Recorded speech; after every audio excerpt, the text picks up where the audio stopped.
Et bonjour, bienvenue mon dimanche, bienvenue à Un dimanche, un bâton, une œuvre, avec un nouvel épisode ici de notre série grandiloquente, en l'occurrence consacré à une œuvre fantastique qui relève de ce domaine incroyable et fantastique qu'est celui de l'art. En l'occurrence, vous le voyez, une étrange tête anthropomorphe pourvue de bois, une tête de cerf, d'un artiste fabuleux, céramiste, sculpteur, peintre, performeur, musicien, Alain Kieffer, qui vit à Essertine-en-Donzy, endroit mystérieux s'il en est, et en l'occurrence ici une œuvre en céramique, œuvre fragile ici, œuvre qui est passée par les plus hautes températures et qui garde par cette couleur ici de grès la trace du feu qui l'a durci.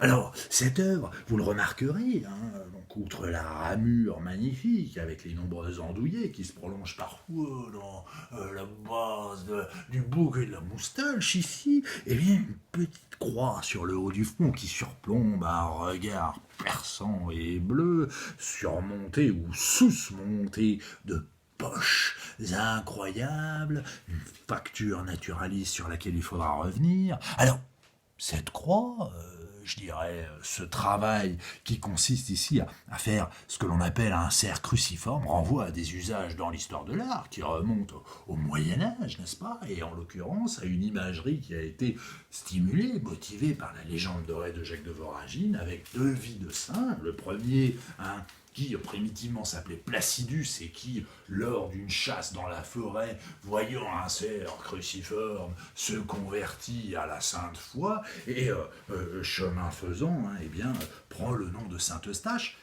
Qui sera Saint Eustache supplé, se verra substituer une autre figure de saint, Saint Hubert, patron des chasseurs et aussi protecteur contre la rage et contre les morsures de serpents.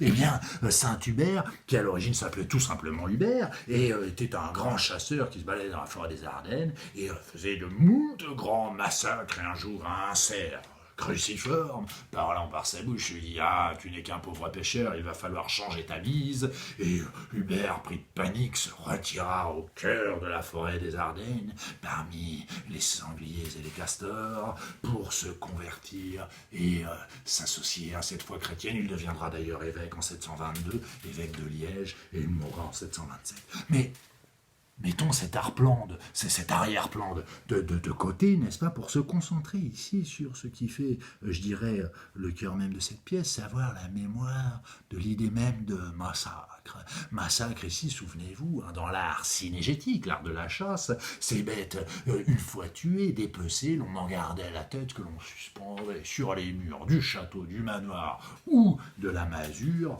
pour garder trace de cet être disparu. Et ici, dans la figure anthropomorphe qui est sous-jacente à cette tête de cerf, sans doute la mémoire, ici l'incarnation même des traits d'un disparu, quelque chose qui est en relation avec le monde de l'invisible. Et qu'est-ce que l'invisible, sinon la présence des êtres chers qui ont quitté ce monde? Secret, mystique et ineffable, dont l'art est sans doute l'un des réservoirs les plus fous. Rendez-vous demain dimanche pour pouvoir explorer une autre œuvre incroyable de ce domaine fantastique qui est le domaine de l'art, pour un nouvel épisode d'Un bâton, un dimanche, une œuvre. Je vous souhaite une très belle fin de dimanche et à dimanche prochain, demain, pour une nouvelle épisode. Au revoir!